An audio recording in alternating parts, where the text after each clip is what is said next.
El pasado 24 de febrero la revista Time en Estados Unidos publicó una carátula con una foto de Enrique Peña Nieto, el presidente mexicano que pertenece al Partido Revolucionario Institucional, al PRI, que gobernó por años a México. El título de la carátula era Saving Mexico, o sea, salvando a México en pregunta.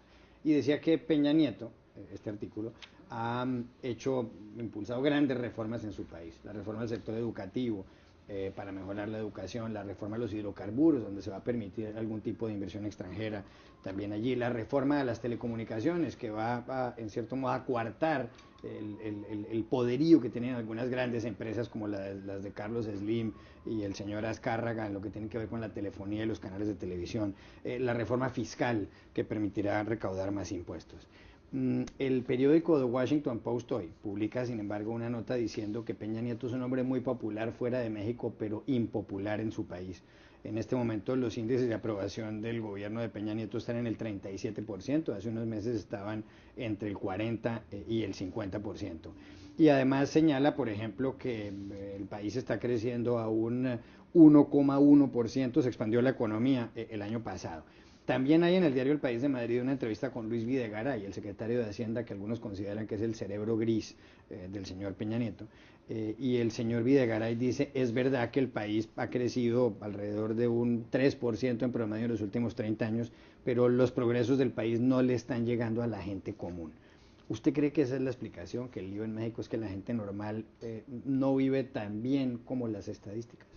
Bueno, yo creo que hay parte de verdad en lo que dice, porque lo hablábamos antes del programa Xavi y yo en el sentido de que estas cifras, este 3% de crecimiento que se anticipa o que proyecta el Fondo Monetario a la economía mexicana este año y un eventual 3.5 el próximo, o sea, no le dicen nada a los mexicanos que tienen que a veces tener dos empleos para poder poner alimentos en la mesa de sus casas. Yo creo que este es una suerte de panorama engañoso, lo diría, porque estadísticamente, o en las estadísticas diría, el país está muy bien y obviamente eso es lo que todos los mexicanos queremos. El asunto es cuando aterrizas esas cifras, Juan Carlos, en el común, en la gente común y corriente. Y es ahí donde estas buenas noticias no se ven. Hablábamos, o recordaba yo antes, un episodio más o menos similar que tuvimos durante el gobierno de Carlos Salinas de Gortari, hace casi 20 años. En ese gobierno se firmó el Tratado de Libre Comercio con Canadá y los Estados Unidos, y el mensaje del gobierno en ese entonces es que después de este tratado, el país iba a vivir mejores tiempos. De hecho, la idea que se dio durante esos 6 años es que el país estaba viviendo mejores tiempos, teníamos bajos niveles de inflación, el peso estaba sólido frente al dólar.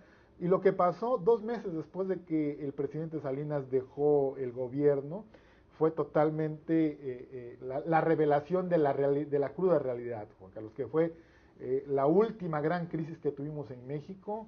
El peso se devaluó y no volvió a ganar terreno. Así que yo creo que todas estas expectativas que hay sobre lo que pueden traer las reformas, Juan Carlos, es muy temprano para decirlo, o para verlo. Augusto de la Torre, el economista en jefe para el Banco Mundial, dijo la semana pasada de que en este tipo de pujas, el gobierno y los políticos de cualquier país tienen que ser muy cuidadosos, porque en la clase política lo que se quieren ver son resultados ya casi instantáneos. Y él fue muy cauto al decir que estas reformas toman tiempo, primero en implementarse, Juan Carlos, y después en empezar a rendir frutos. ¿Qué tanto tiempo se va a necesitar para ver estos frutos?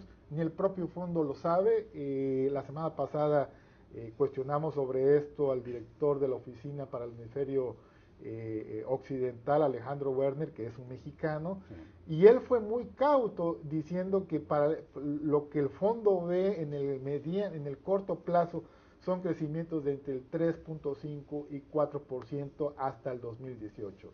La posibilidad de que eso suceda está en el aire. Y además la CEPAL decía que en un informe del año 2012 la pobreza había subido con respecto al año inmediatamente anterior del 36,7% al 37,1% y la pobreza extrema del 13,3% al 14,2%, o sea que no todo es un jardín de rosas. Bueno, y además si tenemos en cuenta lo que los organismos internacionales consideran pobreza y pobreza extrema, porque estos organismos determinan lo que es pobreza de un modo general para todos igual, y no es lo mismo ser pobre en un país que en otro y de un continente que en otro. Es por eso que a veces con Rubén, yo creo que Rubén coincidiría conmigo en que la semana del Fondo Monetario Internacional, que los periodistas destacados aquí en Washington tenemos que cubrir, es seguramente la peor del año, porque vemos toda la hipocresía concentrada de un grupo de burócratas con altos conocimientos macroeconómicos recetando barbaridades para gente de la que no tienen idea de cuáles son sus necesidades reales.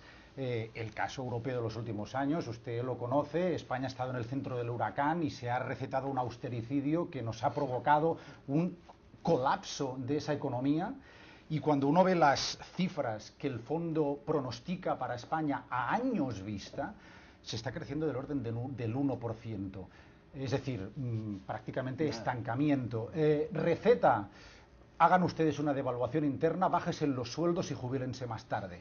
Con lo que uno le dice, pues mire, con esa receta la cosa no funciona para España, porque esa es una economía que se basa en los servicios, con lo que tener una persona sirviendo pizzas a un ruso en Portaventura, que es un parque de atracciones cerca de Barcelona, hasta los 70 años, no es conveniente, porque esa persona no sirve bien las pizzas, es mejor que lo haga uno de 20, y el que tiene 70, que ha acumulado experiencia, se dedique a algo que sea bueno para la economía.